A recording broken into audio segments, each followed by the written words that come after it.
శారదా గారు ఊరు జీవిపట్నం ఈ రచనలో శ్రీవారాల మీదుగా ఉన్న ప్రసార కేంద్రం వద్దకు వచ్చి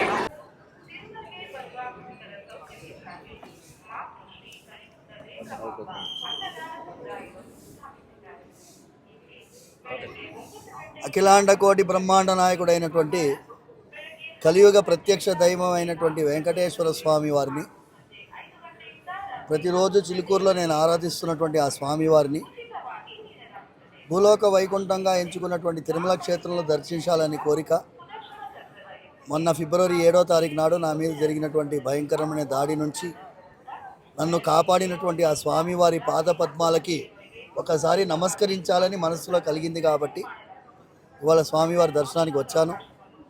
అద్భుతమైన ఆశీర్వాదం, స్వామివారి కళ్ళల్లో వాత్సల్యం కనిపించింది, స్వామివారి కళ్ళల్లో అనుగ్రహం కనిపించింది. ఇవాళ బోర్డు మీటింగ్ జరగడం కూడా ఒక యాదృచ్ఛికమైనటువంటి విషయం. నేను తిరుమల తిరుపతి దేవస్థానం ట్రస్ట్ బోర్డు మెంబర్లని, బిఆర్ నాయుడు గారి ఆధ్వర్యంలో ఉండేటటువంటి ప్రస్తుత బోర్డు వాళ్ళని అభినందిస్తూ చాలా జాగ్రత్తలు పాటించాలని ప్రార్థిస్తున్నాను. ముఖ్యమైనటువంటిది ఏంటి అంటే ఎన్నో కోర్టు తీర్పుల్లో స్వామివారి యొక్క భక్తులు సమర్పించినటువంటి కానుకలతో వచ్చినటువంటి సొమ్ముని వేరే ఇతర కార్యక్రమాలకి వాడకుండా, ఇప్పుడు రోడ్ల నిర్మాణానికి కానీ వేరే దానికి దేనికి వాడకుండా ఆధ్యాత్మిక విషయాన్ని పెంపొందించే రీతిలో, మన ధర్మరక్షణ కోసం పెంపొందించే రీతిలో వేద ఆశీర్వాదాన్ని, వేద మార్గాన్ని ప్రతిష్టాపన చేసే రీతిలో వాడాలని మనస్ఫూర్తిగా ప్రార్థిస్తున్నాను.